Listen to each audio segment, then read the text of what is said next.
Serum टोली सरना स्थल ramp विवाद को लेकर अब झारखंड में बवाल मचाने की तैयारी है। देर शाम मशाल जुलूस निकालकर विभिन्न सरना संगठन और आदिवासी समुदाय के लोग आक्रोश दिखाएंगे। इसके अलावा 4 तारीख यानी बुधवार को पूरे झारखंड को बंद करने का ऐलान कर दिया है। इस बंदी को कई पार्टी का जो है वो समर्थन मिला है। अगर देखें तो जयराम महतो की पार्टी JLKM ने भी समर्थन का ऐलान कर दिया है। दूसरी ओर और भी कई जो आदिवासी संगठन है उनका समर्थन इस बंदी को मिला है। तो साफ तौर पर देखें तो रैंप का विवाद अब काफी बड़ा होने वाला है। एक ओर अनुसूचित जनजाति आयोग भारत सरकार इस मामले को संज्ञान में लेकर रांची के कई अधिकारियों को समन भेज दिया और जवाब मांग रही है, तो दूसरी ओर जब रैंप को लेकर कोई ठोस पहल नहीं हुई तो उसके बाद अब झारखंड बंद का निर्णय ले लिया है। अगर बात करें तो गीता श्री उरांव हो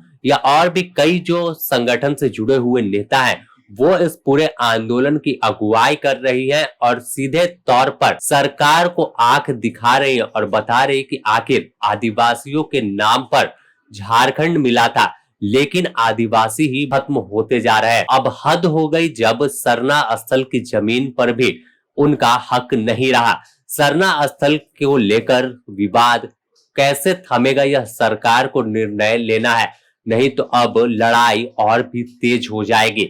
साफ तौर पर अगर देखें तो सरना स्थल जो सीरम टोली मेकोन फ्लाईओवर बना उसका रैंप जो है वो सरना स्थल के सामने है और इसे लेकर लंबे समय से आंदोलन चल रहा है। करीब 6 माह से अधिक बीत गया। रुक रुक कर विरोध के सुर उठते हैं। कई बार CM हेमंत सोरेन से वार्ता हुई तो खुद कई हेमंत सरकार के मंत्री हैं वो वहां जाते हैं घटना स्थल पर, रैंप स्थल पर, और दावा करते हैं कि इस पूरे मामले को सुलझा लिया जाएगा, कोई दिक्कत नहीं होगी। लेकिन पुलिस की तैनाती की गई और पुलिस की तैनाती करने के बाद रैंप का निर्माण पूरा करा लिया गया।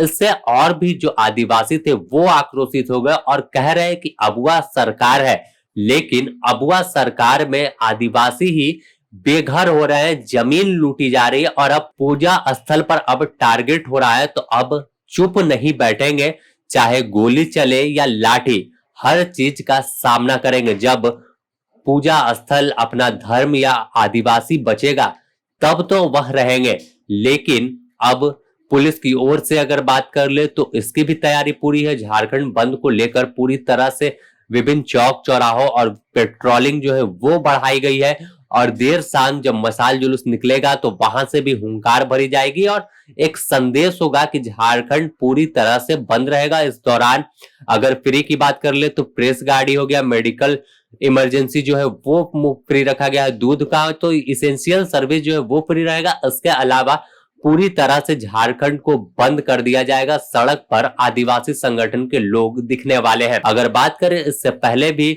झारखंड बंद का ऐलान किया गया था जिसका असर साफ तौर पर दिखा था कि कैसे आदिवासी संगठन के लोग सुबह से ही सड़क पर दिख रहे थे, लाठी डंडा और पारंपरिक जो हथियार है वो लेकर मौजूद थे। तो फिर ऐसा ही नजारा आपको देखने को मिलेगा। अगर आप भी कहीं निकलना चाहते हैं तो इस दिन थोड़ा परहेज करें कि कहीं बिना वजह इधर उधर जाए, बहुत ही जरूरी काम हो तब आप घर से बाहर निकले, नहीं तो आपको काफी कठिनाइयों का सामना सड़क पर करना पड़ सकता है।